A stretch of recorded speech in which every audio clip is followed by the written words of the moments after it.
Well, our next distinguished guest is Ayomide Dokunmu, a media professional who uses her several platforms to promote the empowerment of Nigerian women.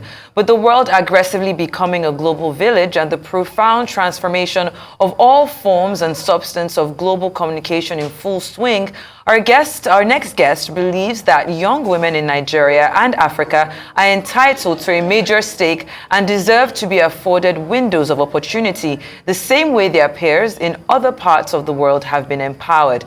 Good morning, Ayomide, and it's a pleasure to have you on the morning show. Good morning. I'm so happy to be here. Good morning. Welcome. Good morning. Yeah. Good to have you. Let's just get into it. If you can, there's so much that you do, but I think what really stands out, of course, is FEMME Africa, what you've been able to do with that platform. Can you just give us a brief background as to how you started, what your inspiration was behind this, and where you are at now? So in 2018, I moved back to Nigeria from school in the USA, and I first started working in the media industry, but I wasn't really sure what my place was.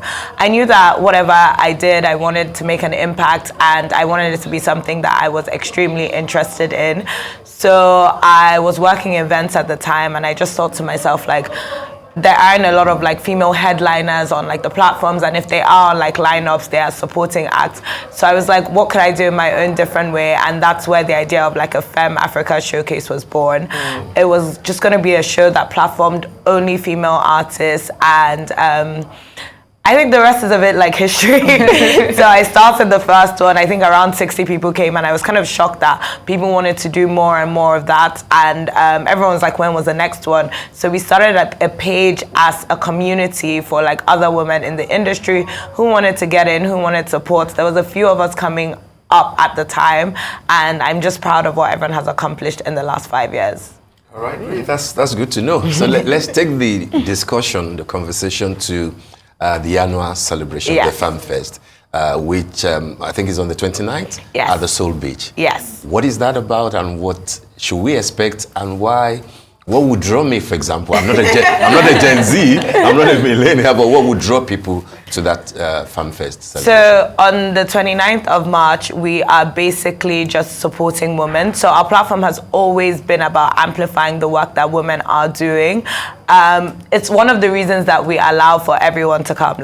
Many people think it's just a celebration for women, but we welcome literally everyone because we want to expose this woman to as many people as possible. So the day starts with panels and workshops. This year we have exciting panels by The Orchard, a music distribution company from Sony. We have one with Microsoft for women in tech. We have Maybelline New York giving masterclasses on makeup. And then we move on to our main stage where we have Arya, Starr, Niniola, Dope Caesar headlining alongside a cast of amazing female artists. So it's a day full of education, empowerment, and just fun, really. What about attendance? How do you... is it by registration or? Yes. Okay. So for registration, you can go on our website, femmeafrica.com, and that links to all of the tickets. But we've also done something really special this year for women who can't attend financially. We have a FEMMFest ticket fund where members of our community have generously donated to it. So if you can't come, you can also apply. All the details are on our website and our social pages at FEMME Africa. All right. That's fantastic. I'm definitely looking forward to it. I want to ask you why you decided to highlight women-only shows, and what you think are the barriers for women in the media or entertainment space, and how FEMME Africa is seeking to solve those issues. So I think I first saw a statistic where it was around 2% or 3% of producers were women, which is a harrowing statistic. And for us, we were what can we do to get more women in this? And like you said, one of the reasons that this happens in the music space, for example, is because music in Nigeria is still largely informal. People get into it by, joining groups, hanging out, being part of entourages. But for women, it's not necessarily always safe. If I was a 16-year-old girl trying to get into the music industry, I can't tell my parents that, I'm just hanging out with Davido and his crew today. It'll kind of be come back home, right? So we've now created different spaces. So we have something called the Sound Lab, where we teach woman for about 2 weeks, everything to do with like audio technology, from producing, DJing, sound engineering, and all of that stuff. So we try and formalize it the best that we can, give them the support that's needed, and basically work through the whole ecosystem. And when they do get into the industry, we platform them through our publications, FEMME Africa and FEMME. So, yeah. Well done, Ayomide. I mean, let's talk about your vision for FEMME Africa, especially for the future.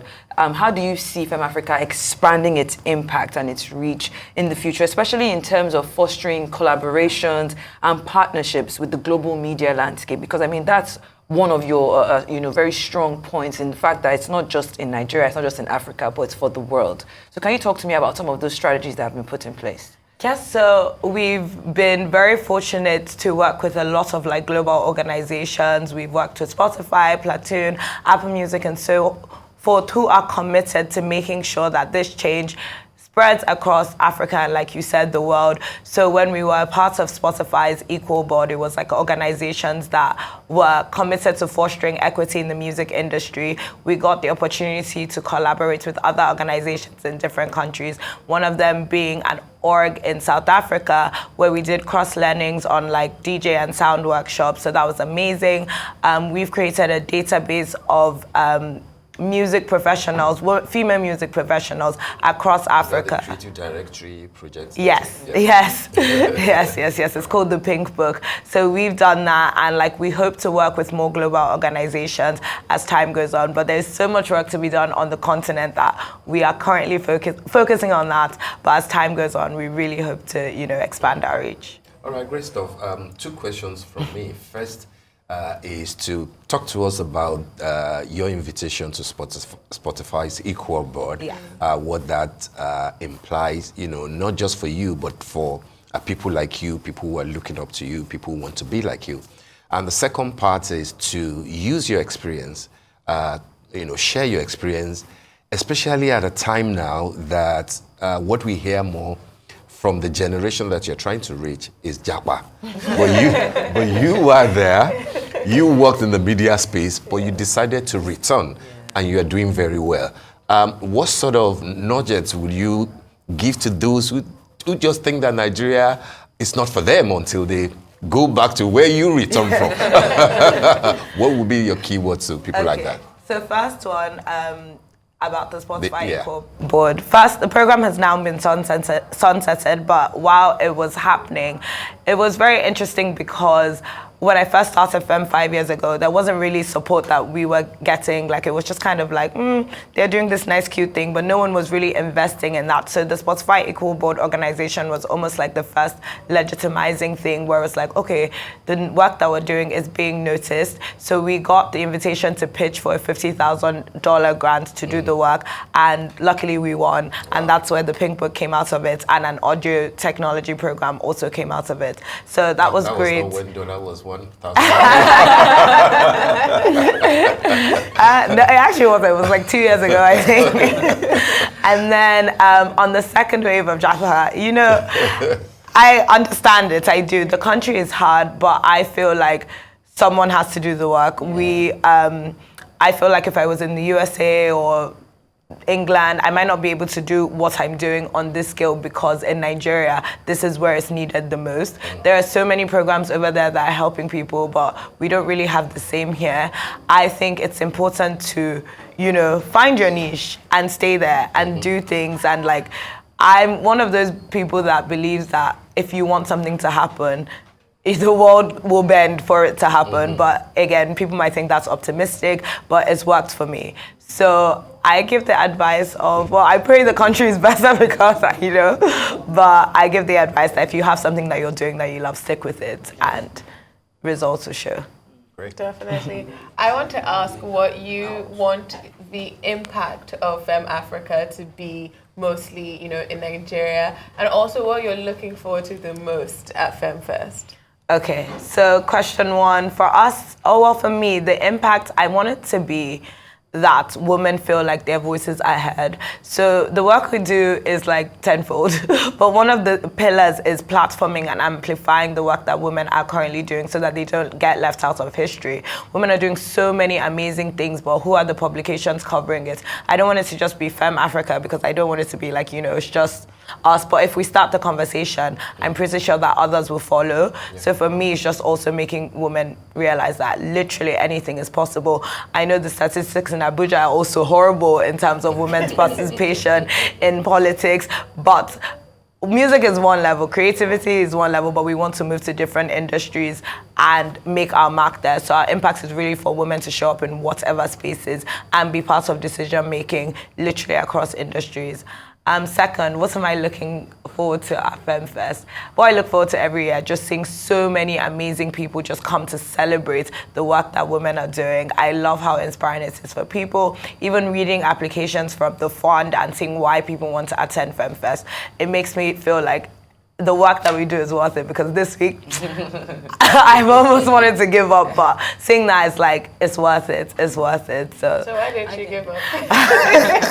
Because my partners and sponsors will kill me. But I can tell you what I'm looking forward to. Dope Caesar, she's an amazing DJ. And you've spoken about, like you just even said, that there's so many times this week you've thought about giving up or you didn't. Can you speak to us about the challenges and how you've been able to overcome those challenges? I can imagine you're doing there's a festival, there's the workshop, I think there's a mini pop-up that's going to be happening as well. There's so many aspects to it, and you also are in charge of these women, these young women in your team that have taken this charge and just run with it. So you can just talk to us about what happens behind the scenes and how you've been able to overcome that to inspire someone watching you today. I think each year it's been incredibly different, because we have also been able to grow in like a way that I would never have anticipated. So this year, I was really like, wow, so this is what it takes to run this sort of like festival on this scale. Like I am dealing, with my venue, with my partners, with the talent, with all the people working. I want to say it's like a 400 people operation. So I'm just like, me every day I'm like, I'm leading this, right? So it's so crazy to me, it's surreal, but I try and sit down and pause and be like, enjoy the journey, enjoy all of it. But there's I am crying every day. So I'm literally crying every day. But my best friend said to me yesterday, he was like, just think about this, that like by next week, in fact, by next week today, I will be done. So that is really keeping me going, but the process is amazing. Our favorite thing in the office to say now is like, I can't believe we get to do this, and it's an answered prayer. So as much as it's stressful, I can't complain. Great. All right, talk to us, before we let you go, a bit more about your assessment of the impact of young Nigerian women, not only in media spaces, but generally. You mentioned the fact that, of course, you're not satisfied with what Abuja is doing in terms of affirmative action. But of course, you also reference the creative sector. I'm sure that we can add the banking sector, given what is happening in Zenith, happening, everywhere. This day, Style actually did something, last Sunday, highlighting, 50 great women, including those in the media, in this creative sector, in government, public service, doing very well.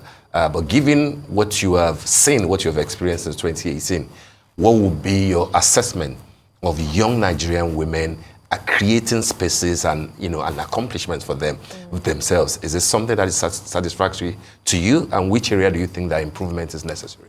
I definitely think the landscape has changed and is doing better, but I don't think we're quite there yet.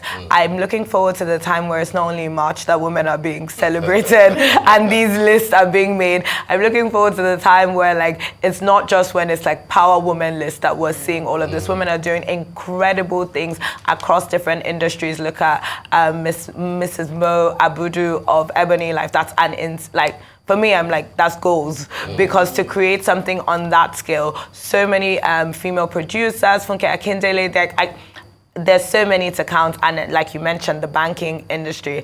My mama, Mrs. Ifeanyi Godalo, literally killing it across the furniture space. And I'm just so incredibly blessed to be around so many amazing women. I was raised by an amazing woman, FEMME Dokunmu, and I feel like she showed me what was possible, and it's one of the reasons I'm so passionate about showing other young women what is possible as well. So in terms of like everywhere else, I hope that Nigerians really do get to the point where they believe women's contributions they see it for what it is.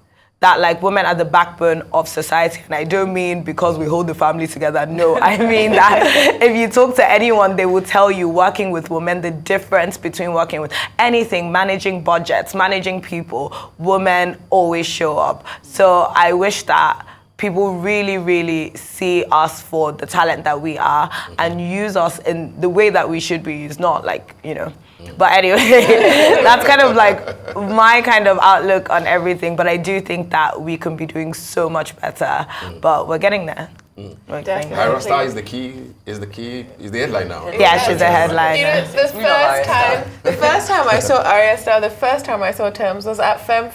Wow. And you've come a long way. Thames has come a long way. Arya Starr Grammy winning. Yes. Arya Starr is Grammy nominated. Yes. And so when your mom was talking yesterday, she said at FEMME Africa was actually the first place that Thames, I saw Thames before she blew. Yes. So you have to give FEMME Africa the You do. Yeah, she had one song. In fact, the first time she had one song. The second time she came on, she had 2 songs. So like we've grown with her, and that's why I'm saying it's incredible. 5 years later, Definitely. I think it's achieve. amazing what happens when young women create an opportunity for themselves. You created your own lane, you've thrived. We've seen Thames thrive, we've seen Arya thrive, and I hope that, you know, the powers that be are taking note of what is possible when people invest in you, like Spotify did. Yes. Thank you so much for joining us. The powers that be, by the way, that day happens to be the birthday of the president. So the powers that be. Well, thank you so much for joining us. Ayomide Dokunmu, and everyone who's watching, if you're interested, you should definitely go for FEMME Fest at Soul Beach next week.